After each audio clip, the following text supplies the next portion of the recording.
Ça veut dire quoi, choisir tout ? Faire rimer ses aspirations pro et perso, faire des choix en conscience, les réévaluer quand c'est nécessaire ? Approfondir sa connaissance de soi ? Agir là où on le veut et on le peut ? Être en lien avec les autres ? Bienvenue dans Les Équilibristes, le podcast qui vous aide à vivre l'équilibre des temps de vie qui vous convient, en faisant des choix et de la place à ce qui compte pour vous. J'invite à mon micro des femmes, des hommes, des experts. Ensemble, on parle de ces sujets millefeuilles, connaissance de soi, carrière, famille. À la fin de ces conversations, vous aurez réfléchi, ri, pris du recul et surtout, vous aurez envie de vous mettre en action pour construire la recette qui vous convient. Je m'appelle Sandra Fiodo et je suis la fondatrice de Conscious Cultures, une société de conseil et de coaching qui vise à promouvoir une meilleure intégration des domaines de vie pour que carrière et vie personnelle se construisent ensemble, en harmonie. Si vous aimez les équilibristes, pensez à vous inscrire à ma lettre, numéro d'équilibriste, que j'envoie 2 fois par mois pour partager réflexions, anecdotes et ressources sur les sujets que nous abordons dans le podcast. Le lien pour vous inscrire est dans les notes de cet épisode. Merci de votre écoute. Je me réjouis de faire avancer ces sujets avec vous.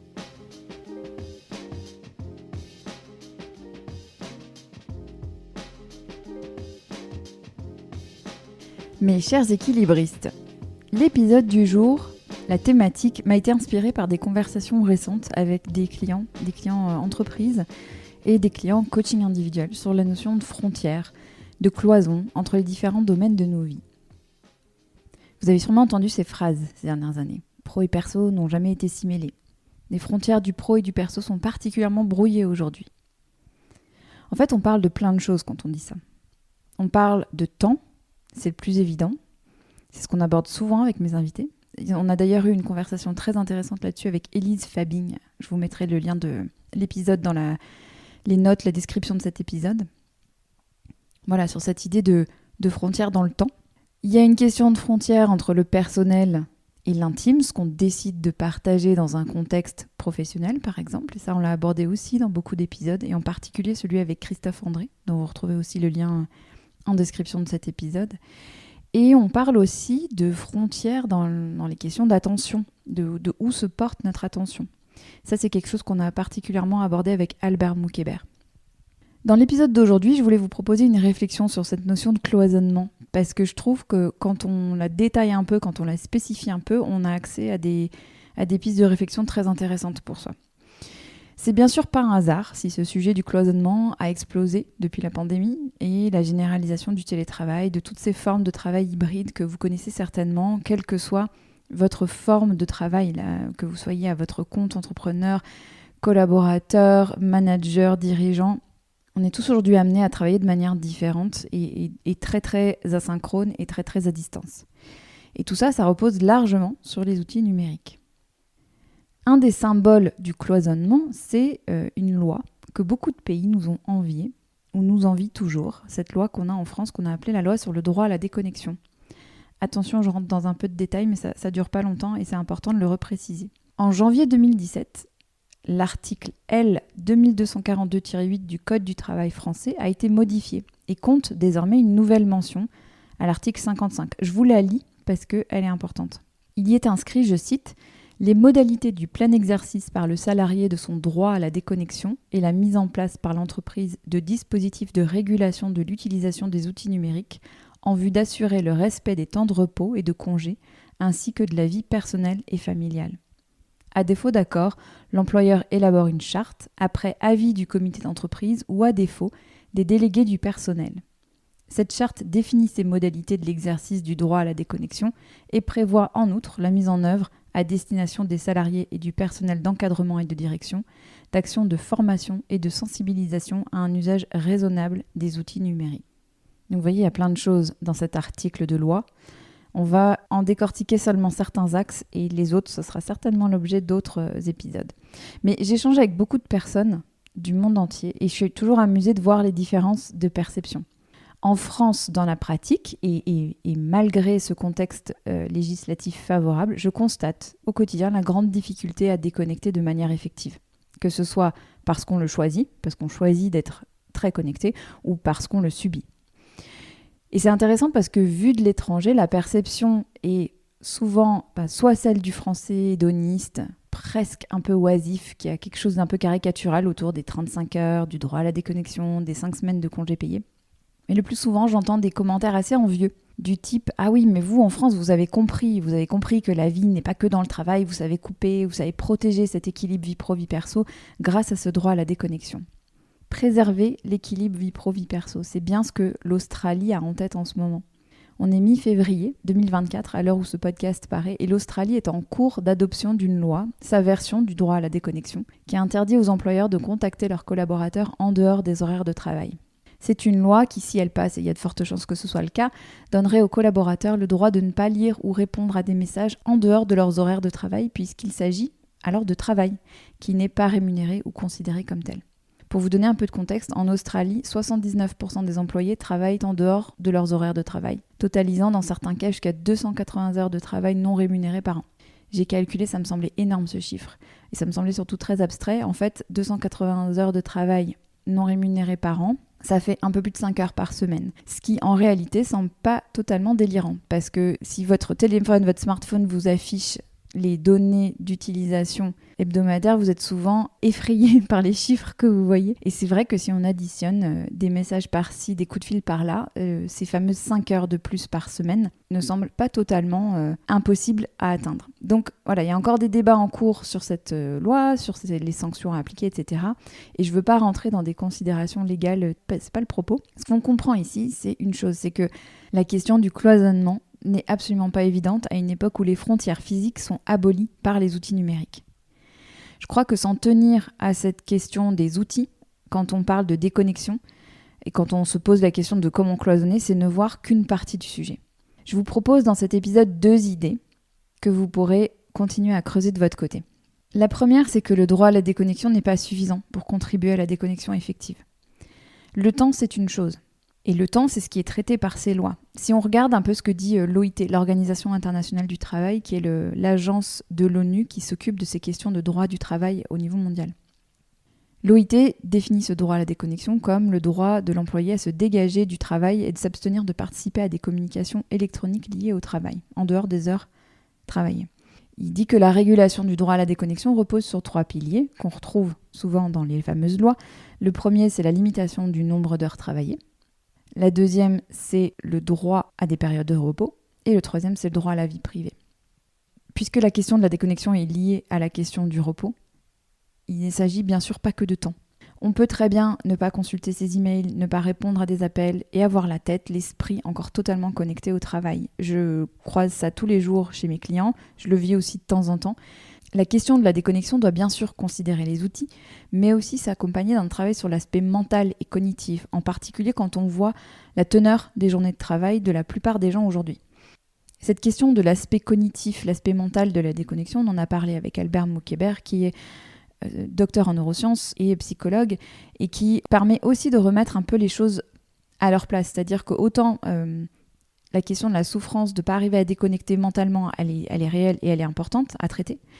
On a parfois aussi des attentes un peu irréalistes sur cette déconnexion et une vision un petit peu fantasmée de ce que ça veut dire que de déconnecter du travail, comme si on pouvait vraiment effectivement ne plus penser au travail quand on n'y est pas. Donc la conversation avec Albert, elle est très très éclairante à ce sujet, je vous conseille de l'écouter si ce n'est pas déjà fait. Vous savez que j'aime bien vous poser des questions dans ces épisodes et j'en ai une pour vous là. Qu'est-ce que vous faites, vous, pour avoir la sensation de déconnecter le soir? Généralement le matin, c'est pas le souci, quoique ça peut l'être. Mais de déconnecter le soir, de déconnecter du travail. Qu'est-ce que vous faites pour nourrir cette sensation de déconnexion au-delà de la question des outils et du temps? Vraiment cette déconnexion mentale. La deuxième idée que je voulais vous proposer, c'est qu'il y a plein d'endroits où cette notion de cloisonnement n'a aucun sens.